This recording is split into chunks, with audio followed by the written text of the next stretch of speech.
தமிழர்களின் number 1 choice Tamil matrimony. Okay, ஷோக்குள்ள போயிடலாம். Welcome to the imperfect show. Delhi செங்கோட்டை பக்கத்தில் அந்த கார் குண்டு வெடிப்பு இன்னுமே அதை பார்த்தவங்க நேரில் பார்த்தவங்கலாம் அதிர்ச்சியில் தான் இருக்கும் அப்படின்னு சொல்கிறாங்க. ஏன்னா அப்படி ஒரு சத்தத்தோட அங்கே வந்து உடல்களும் சரி அந்த வாகன பாகங்களும் பல பக்கம் சிதறி கிடந்திருக்கு. இதெல்லாம் நேரில் பார்த்துருக்காங்க நிறைய பேர். இதில் என்ஐஏ ஒரு பக்கம் விசாரணை பண்ணிகிட்டே இருக்காங்க. அவங்க என்ஐஏ தரப்புலேருந்து என்ன சொல்லியிருந்தாங்கன்னா, உமர் நபி அப்படிங்கிற நபர் தான் வந்து இதை பண்ணியிருக்கணும். ஏன்னா அவரோட 2 நண்பர்களை நாங்கள் வந்து ஃபரிதாபாத்தில் கைது பண்ணோம். அந்த அதிர்ச்சியில் அவர் வந்து இதெல்லாம் பண்ணியிருக்கலாம் அப்படின்லாம் சொல்லிட்டு இருந்தாங்கல்ல. அவங்க உமர் நபியோட தாய் அவங்க ஜம்மு காஷ்மீர்ல இருக்காங்க. அவங்க கிட்ட டிஎன்ஏ சாம்பிள்ஸ்லாம் எடுத்திருக்கதா சொல்லியிருந்தாங்க.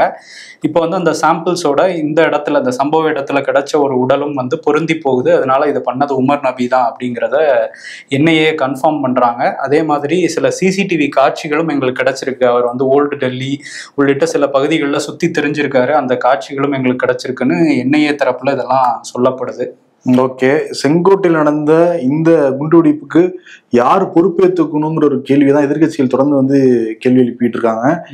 உளவுத்துறை வந்து என்ன பண்ணிக்கிட்டு இருந்துச்சு? பகல்காம்லயும் உங்களுக்கு தெரியல, செங்கோட்டையும் தெரியலன்னா வேற எங்கதான் தெரிய போகுது?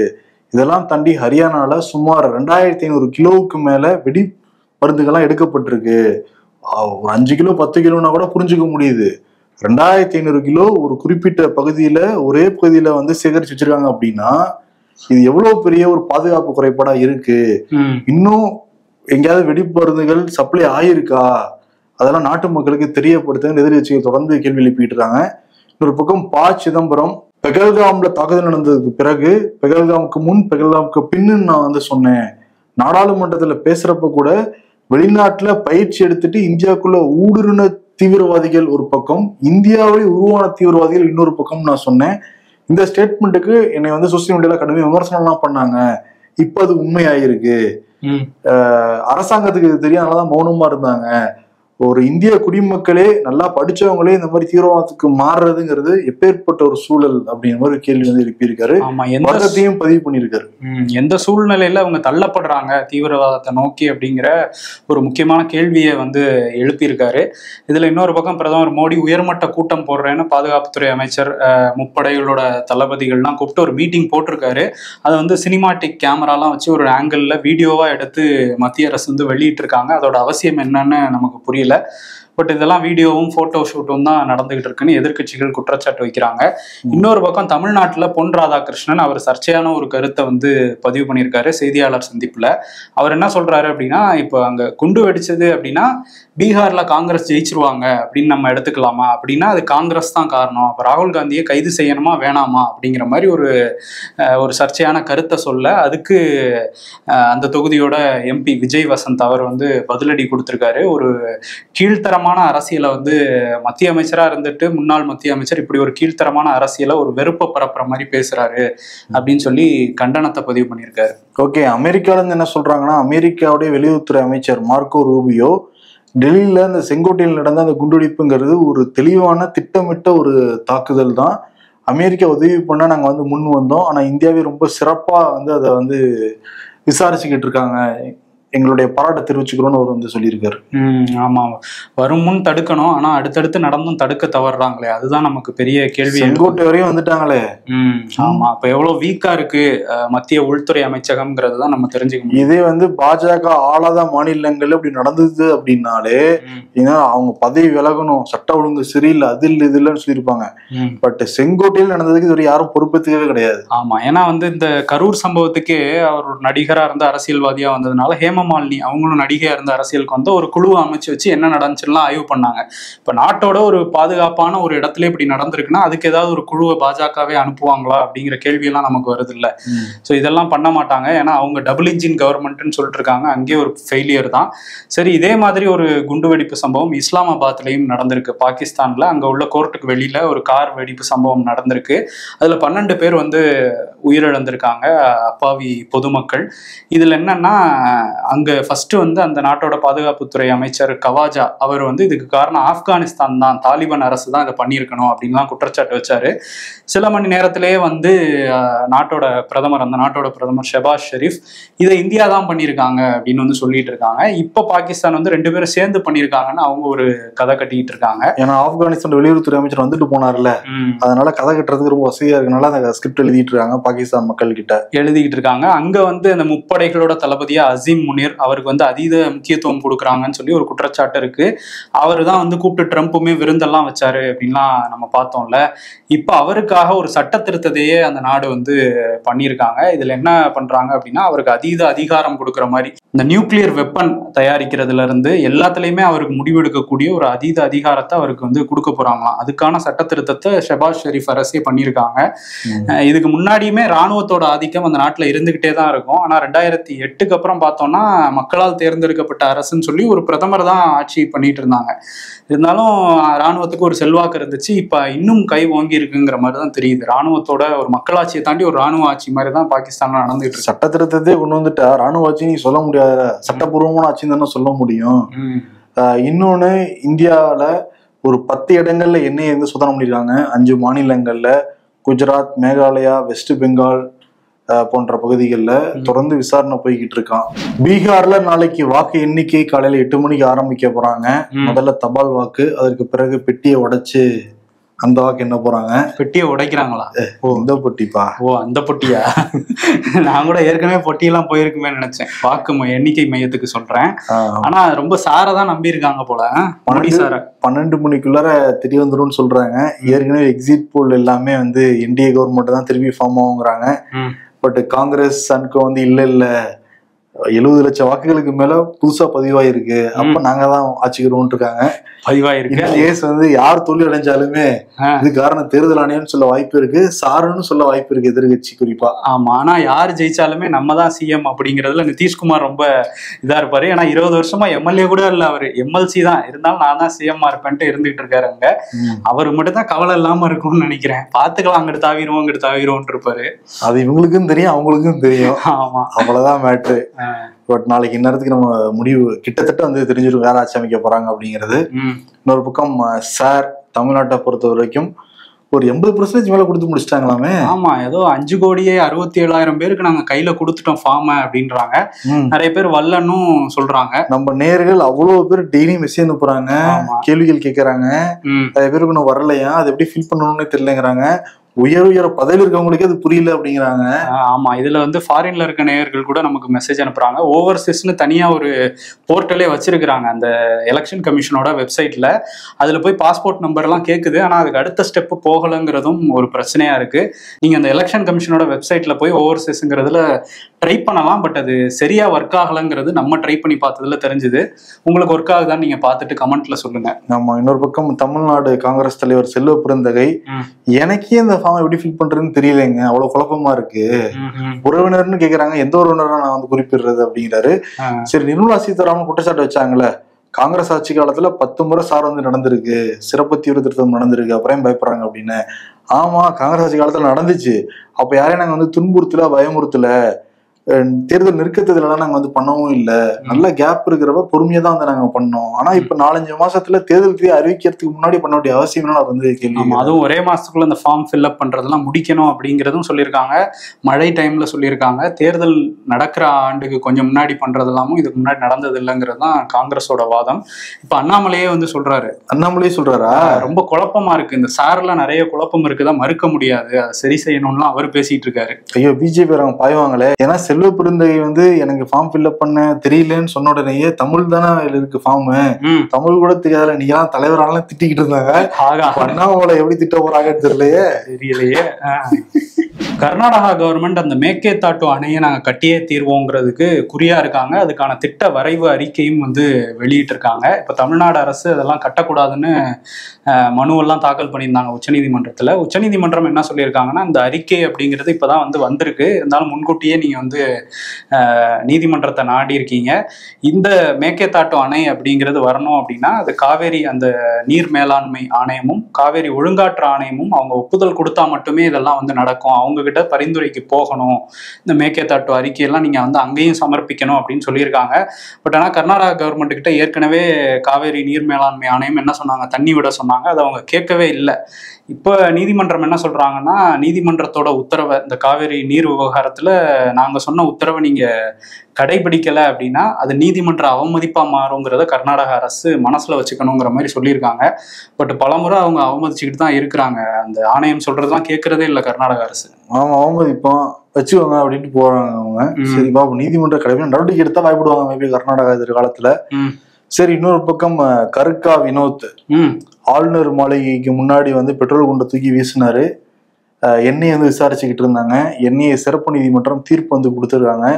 நீதிபதி மலர்விழி கரெக்டா எல்லா சாட்சியும் கரெக்டா இருக்கு, கருக்கா வினோத் அந்த குற்றத்தை பண்ணிருக்காருன்னு ப்ரூவ் பண்ணதுனால 10 ஆண்டு சிறை தண்டனை 5000 ரூபாய் அபராதம் போட்டிருக்காங்க கருக்கா வினோத்துக்கு. எதனால வீசினாருன்னு அப்ப அவர் சொன்னாரு, நீட்டு வேணான்னு வீசினா அவர் சொல்லிட்டு தெரிஞ்சாரு அவரு. ஆமா, இப்ப வசமா சிக்கி 10 ஆண்டு சிறை இருக்க வேண்டிதான். நயினார் நாகேந்திரன் அவர் பிரதமர் மோடியை பாராட்டுறதா நினைச்சுக்கிட்டு இந்தியாவே கேவலப்படுத்துற மாதிரியும் கொஞ்சம் பேசியிருக்காரு. என்ன சொல்றாருன்னா, முன்னாடி எல்லாம் நம்ம வெளிநாட்டுக்கு போனோம்னா இந்தியாவா அப்படின்னு ஏளனமா அலட்சியமா பார்ப்பாங்களாம். அது பாக்குறவங்களோட கண்ணில் இருக்க தப்புன்னு கூட அவருக்கு புரியல போல. அது ஏதோ பெருமையா அங்க நாட்டை அவமானப்படுத்துற மாதிரி பேசிட்டு இருந்தாரு. இப்போ போனோம்னா இமிகிரேஷன்ல எல்லாம் என்ன கேட்கறாங்கன்னா, இந்தியான்னு கூட கேட்கறது இல்லையா, மோடி மோடி அப்படின்னு தான் பாஸ்போர்ட்டை பார்த்துட்டு கேட்கறாங்களாம். நம்ம நினைச்சுக்கிட்டு இருந்தோம் பாரத்னு மாத்த போறாங்கன்னு. இவர் சொல்றத பார்த்தா மோடின்னு மாத்திடுவாங்களா? ஏன்னா வேக்சினேஷன் சர்டிபிகேட்ல எல்லாம் நம்ம போட்டோ தான் எல்லா நாட்டிலயும் கொடுத்தாங்க. பட் நம்ம நாட்டுல மட்டும் தான் மோடியோட போட்டோ இருந்துச்சு எல்லா வேக்சினேஷன் சர்டிபிகேட்லயும். அதனால அதை பார்த்தோன்னே மோடின்னு அந்த இமிகிரேஷன் ஆபீஸ் எல்லாம் பிக்ஸ் ஆயிட்டாங்க போல தெரியுது. நாட்டு பேரை அதான் நினைச்சிட போறாங்க. அப்படிலாம் கிடையாது, இந்தியா தான்.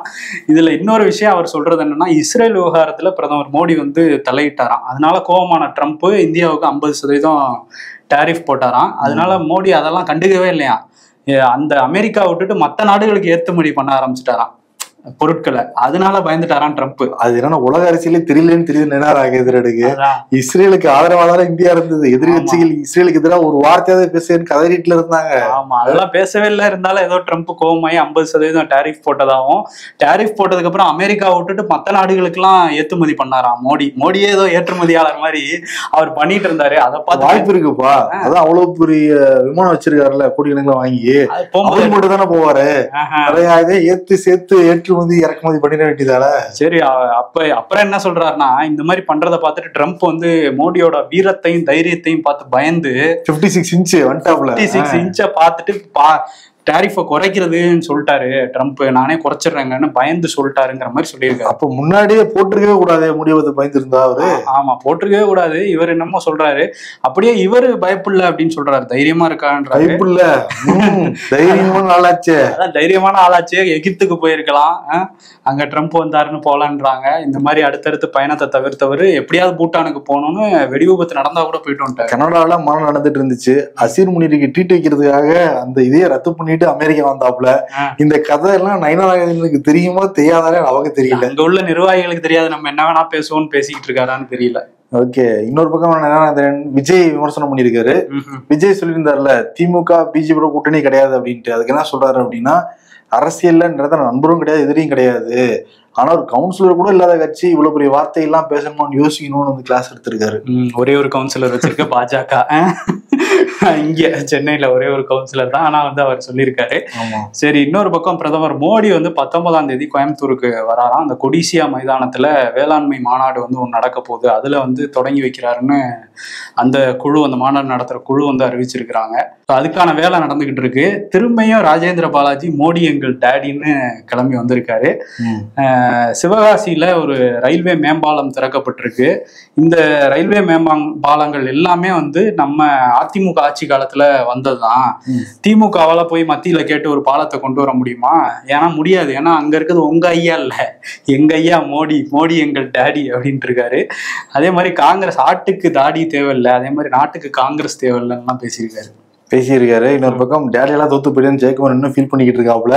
இப்ப டேடியால அடுத்த எலெக்ஷன் தோத்து போயிருக்கிற ஃபீலிங்ல இருக்காப்புல ஜெயக்குமார் உள்ளிட்ட பல முன்னாள் அதிமுககாரங்க. டேடியால அவர் ஜெயிச்சிருவாரா ராஜேந்திர பாலாஜி? போப்பா தெரியும், தோத்துட்டாருன்னு வச்சுக்கோங்க, அவர் டேடி இல்ல திட்டிடுவாரு. என்ன சொல்லுவாரு? சரி, ஓகே. இன்னொரு விஷயம் என்னன்னா, ஃபிடல் காஸ்ட்ரோ, சேகுவேராலாம் படிங்க, வீர வரலாறுலாம் படிச்சு வீரத்தை ஏத்திக்கிங்கன்னு சொல்லியிருக்காரு. ஆமா, ஒரு வீர வரலாறு படிச்சுட்டு தானே மாநிலமா கார்ல மாறி மாறி போய்கிட்டு இருந்தாரு ராஜேந்திர. இவருக்கே ஒரு பெரிய வீர வரலாறு இருக்கு, அதை வேணா எடுத்து சொல்லலாம். ஜனவரி 2 மதிமுகவுடைய தலைவர் வைகோ சமத்துவ நடைபயணம் மேற்கொள்ள போறாரு. ஓஹோ. ஜனவரி 2 இருந்து ஜனவரி 12 வரைக்கும். ஏன் சமத்துவம் இல்லைன்றாரா தமிழ்நாட்டுல? தமிழ்நாட்டுல சமத்துவம் இருக்கு. திருச்சியில் ஆரம்பிக்க போறாரு, மதுரையில இருந்து முடிக்க போறாரு. 10 நாள் நடைபயணம் இது. அவரோட 9வது நடைபயணம். யார் ஆரம்பிக்க போறாரு அப்படின்னா முதலமைச்சர் தான் தொடங்கி வைக்க போறாரு. ஓகே. அவர் சமத்துவத்தை பேசிட்டு இருக்காரு, சமூக நீதி பேசிட்டு இருக்காரு. ஆரம்பிச்சா கரெக்டா இருக்கும்னு நீ நினைக்கிறேன்.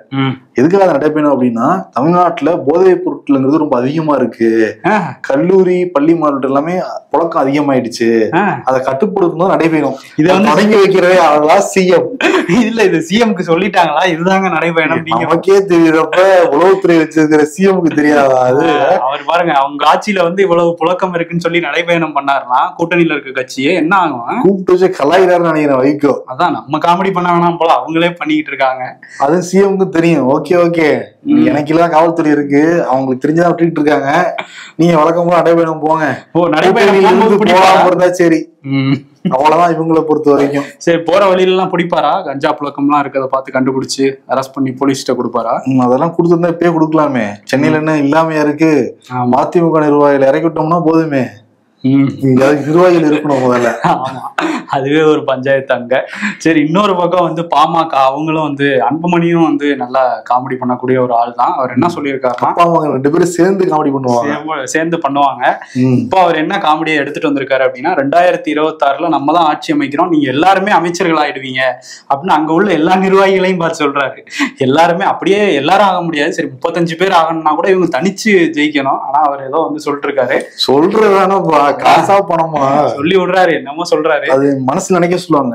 நினைக்கதான் நினைக்கிற, பெருசா நினைக்க வேண்டியதானே அப்படின்ட்டு. ஆமா, இப்ப ரொம்ப பெருசா நினைச்சிருந்தா பிரதமர் அளவுக்கு நினைச்சிருக்கலாம். அவர் இப்பதான் முதல்வருக்கு வந்திருக்காரு.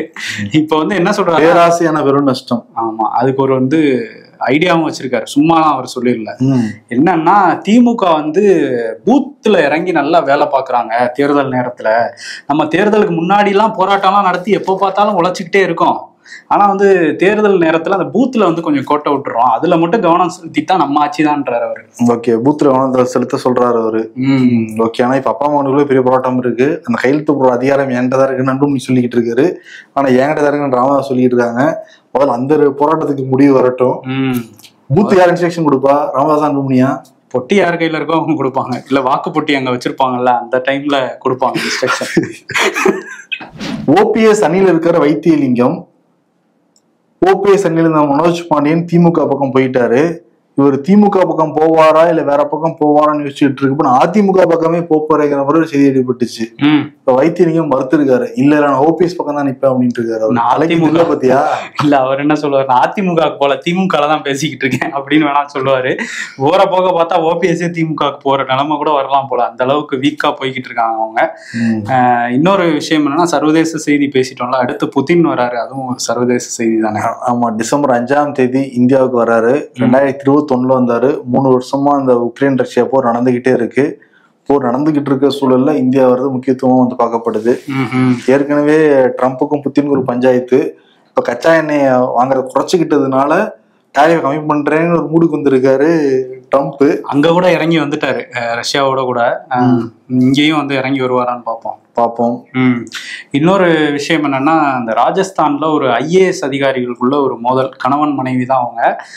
பாரதி தீட்சித் அப்படிங்கிற பெண் ஐஏஎஸ் அதிகாரி, ஆஷிஷ் மோடி அப்படிங்கிற ஒரு ஆண் ஐஏஎஸ் அதிகாரி, 2 பேரும் வந்து காதல் திருமணம் பண்ணியிருக்காங்க. தெரியும் இந்த செய்தி எடுத்துட்டு வந்திருக்கேன். இல்ல, அதுல ஒரு விஷயம் இருக்கு. ஐஏஎஸ் அதிகாரிகளா இருந்ததுனால ஒரு டிஜிபி வரையும் புகார் போயிருக்குங்கிறனால எடுத்துட்டு வந்திருக்கேன். இதுல அந்த மனைவி அவங்க வந்து என்ன சொல்றாங்கன்னா, இவர் வந்து எனக்கு நிறைய வாக்குறுதிகள் கொடுத்துதான் கல்யாணம் பண்ணிக்கிட்டாரு. மோடி ஆஷிஷ் மோடி வந்து நிறைய வாக்குறுதிகள் கொடுத்து கல்யாணம் பண்ணிக்கிட்டு நிறைவேற்றிருக்க மாட்டாரு, என்னை ஏமாத்திட்டாருன்றாரு. அதாவது கல்யாணம் பண்ணாண்டல் பல பேர் சொல்லுவாங்க கல்யாணம் பண்றதுக்கு முன்னாடி, பட் ஆனா இருந்தாலும் சூழல் காரணமா நிறைவேற்ற முடியாம போகலாம். நீங்க யோசிச்சு பாருங்க, நாட்டிலேயே நேர்மையான மனிதர் நரேந்திர மோடி, அவரோட பேர்ல பாதியை வச்சிருக்கவரு வாக்குறுதியை கொடுத்ததும் பண்ணல, ஒய்ஃபையும் ஏமாத்திருக்காரு அந்த இடத்துல. அப்படிதான் அந்த கம்ப்ளைண்ட்ல இருக்கு.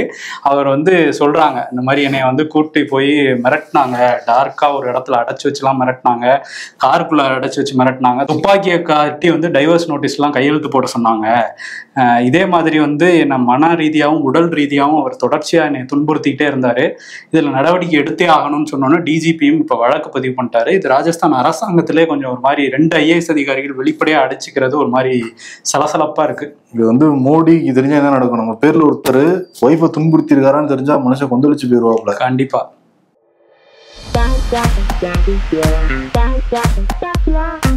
ஆண்டவன் நல்லவங்களை சோதிப்பான், ஆனா கைவிட மாட்டான்.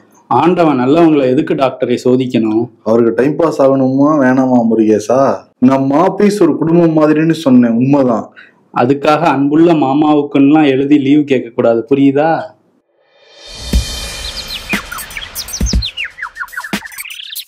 எப்ப பார்த்தாலும் போனையே நோண்டிக்கிட்டு இருக்கியே, வேலை வெட்டிக்கு போனாதான் என்னடா? என் வேலையே போன் சர்வீஸ் பண்றதுதான். நல்லவங்களுக்கு காலமே இல்ல பாஸ். அது ஏன்டா என்கிட்ட சொல்ற? நீங்க தான் நல்லா இருக்கீங்களே. அரசியல்ல இதெல்லாம் சாதாரணமாப்பா. நைனா நாகேந்திரன் மோடியை பத்தி சொன்னதை கேட்டா நமக்கு அடடாடா எப்படிப்பட்ட ஐயோ பயங்கரமா நல்லா இருக்காருன்னு வந்து தோணுது. ஆமா, அதனால அதே வந்து விருதா கொடுத்துடலாம். ஏன்னா ட்ரம்பே பார்த்து பயந்துருக்காருன்னா பயங்கரமான ஆளாச்சேன்னு தானே நமக்கே தோணுது. அதான் பயங்கரமான ஆளாச்சேங்கிற விருதை மோடிக்கு வந்து கொடுத்துட்டு 56 இன்ச் இல்ல, பயங்கரமா தான் இருப்பாப்புல அவரு. ஆமா, ஷைனிங் ஆயிட்டா போயிட்டு பத்தி வெளிநாடு ஃபுல்லா போயிட்டு வந்து இது க்ரூமிங் ஏதாவது தெரியலையே, அதெல்லாம் பண்ணாம இருப்பாப்புல. தேச தலைவர், தேசத்துடைய முகமே வருது, அவருடைய முகம் பரவலப்பா இருக்கிறது, தேசத்தோட பேரே வருதாங்கிற மாதிரி வேற நைனா நாகேந்திரன் சொல்லிட்டு இருக்காரு.